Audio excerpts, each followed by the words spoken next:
Welcome back to another episode of the Hustle Nation podcast. Today, we're going to talk about the power of organization and why it's just so important to success.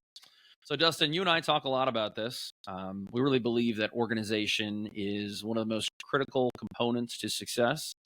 And as you look at some of the most successful people in the world, these are all people who are highly organized for the most part, or have people to help them with their organization. You have a great story, and mine is very much the same, of how you went from unorganized to semi-organized to highly organized. Let's dive into that. Yeah. So, by nature, I'm a very disorganized person. If you were to talk to any of my teachers when I was growing up, I certainly was not the model of organization. And as I was growing in my career, uh, spending a lot of time on things, I could kind of get away from still being disorganized. I could just kind of outwork my disorganization and make it work. And as I've shared, there was a point in my life where I just broke. Basically, I from the outside in, it looked good. I was the new CEO, and things looked to be really good, but I was actually breaking. I was 80 plus hours a week, health deteriorating, relationships falling apart, and trying to take over this organization and how do we move it forward? And because I broke, I started to search for like how do I solve for this? Because I need to find a way to get more done, because I didn't have any more time anymore.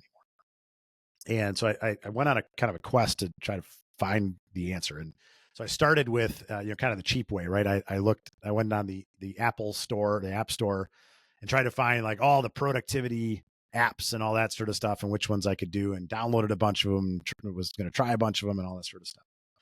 And I was fortunate that I actually I came across not on the App Store, but a guy named David Allen, who has written a book, Getting Things Done, that was tremendous influence on me.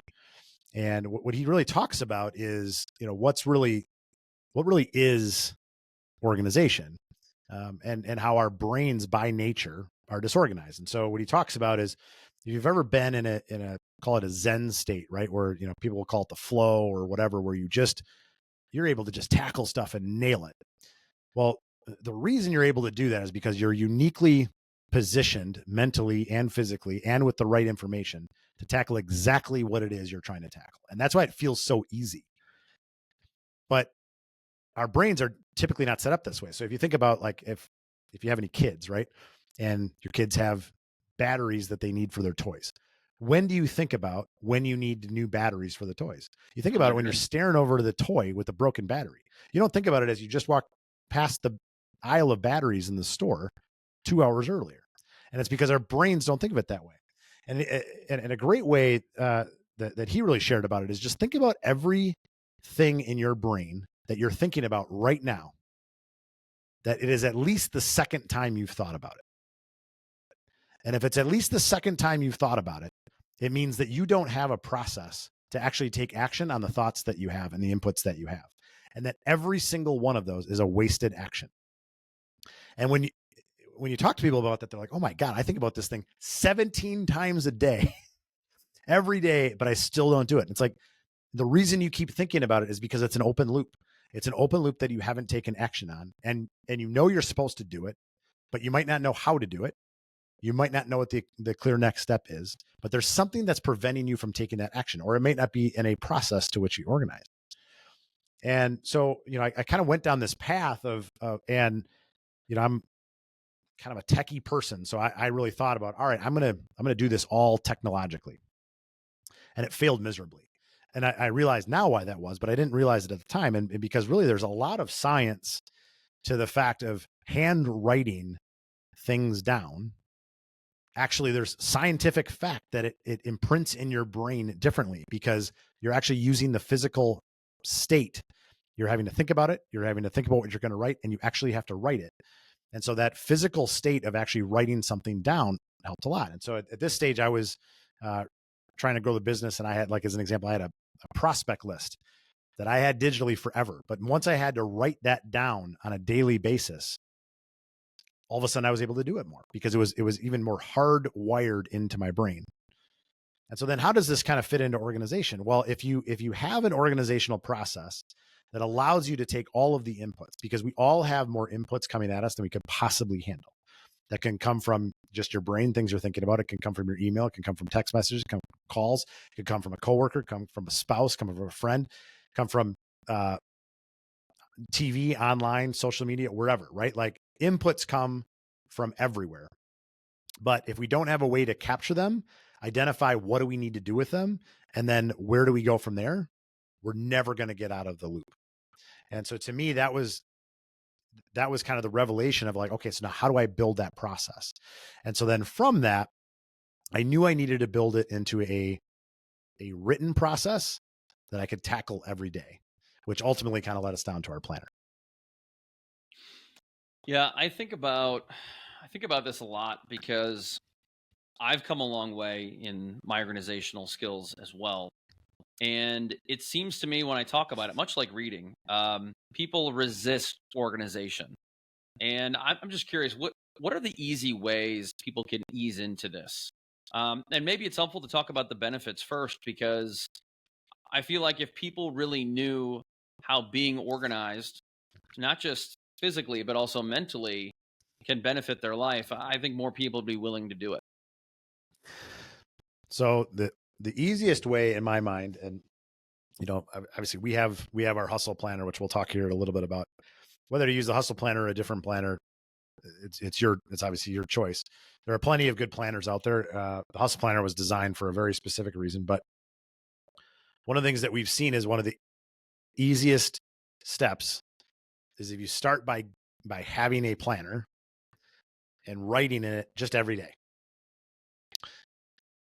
There's already a structure there. There's already steps there. It is, and you're going to fall down, by the way. You will always fall down. I still fall down, right? I mean, we created the planner and I still fall down, right? But what do we know? We know that what are some of the most productive people in the world doing? So as I was, talking about my story about like the shift that I made, part of the reason, so, obviously I started with not building our own planner, right? I started by just using other people's planners. And why did I start there? Well, I started because as I started to look at the most productive 1% of the world, what were some of the behaviors that they follow that maybe I wasn't following? One of them was they plan their day the night before. Like that's a very common high performing individual structure. They plan the next day the night before. You can do that 100 different ways. You don't need a planner necessarily to do that. It just makes it easier. And so I just, that was actually how I started. I was like, I'm just going to get some sort of calendar planner book. I don't even know which one it was, but I grabbed one because it's like, hey, this is going to allow me to plan my day tomorrow. And what I found is just over time, a lot of them are very list orientated, not necessarily leveraged orientated, meaning that they kind of lay out a calendar. They lay out the days. Here are the things that I'm saying I'm going to do that day, which is in of itself helpful, but it doesn't tie to your vision. It doesn't tie to your goals. It doesn't tie to behaviors, and it doesn't tie to what are the most impactful things that you do. Because what we know is you can make a list of 20 things and there might be 16 of them that you could completely ignore and nothing bad's going to happen, but 4 are going to really advance you forward.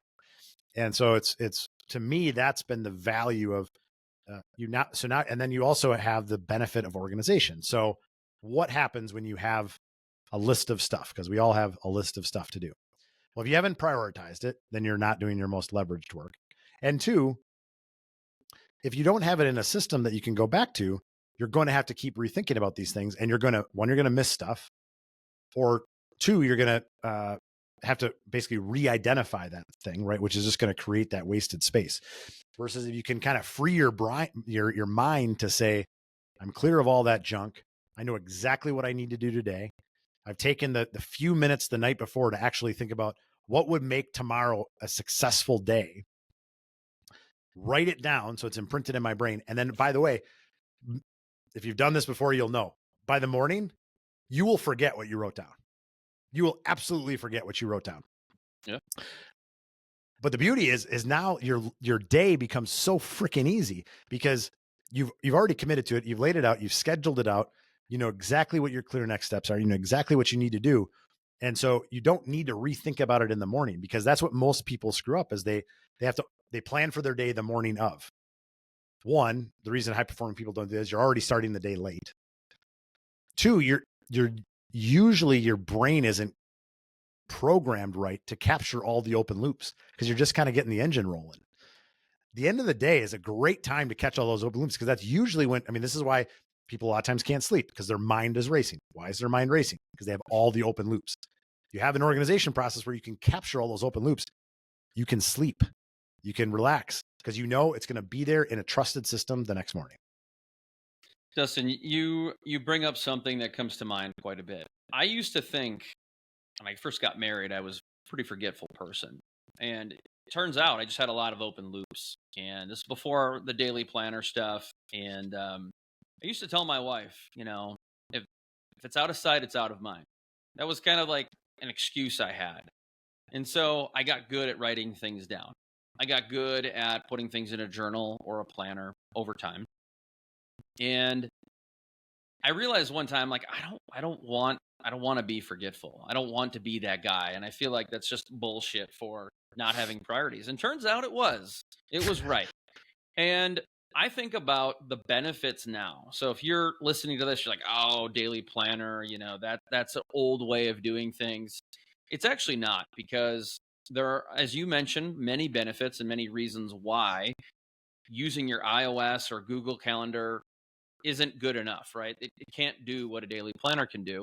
And so there are a couple things that you should really know, you should think about here is, number one, you will gain mental clarity. Number two, you will see a big reduction in stress and anxiety because you're more productive. If you are more productive, there's fewer open loops. Things tend to not slip through the cracks as much. We're not perfect. There's things are going to happen, right? And at the end of the day, if you are in that hamster wheel, as we've talked about before, you're stuck working in the business. You just can't do the things to work on it, as you mentioned, Alex Hermosi. But you want that. The daily planner is going to be that pivot. It's going to be that new habit, that new behavior, as we talked about in the previous episode.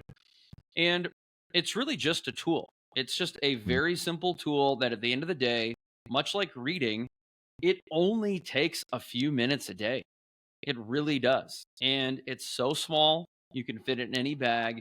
There's almost no reason not to have it. And I'll say this, if you are more productive, if you have less stress and anxiety, what does that mean for you as a human being?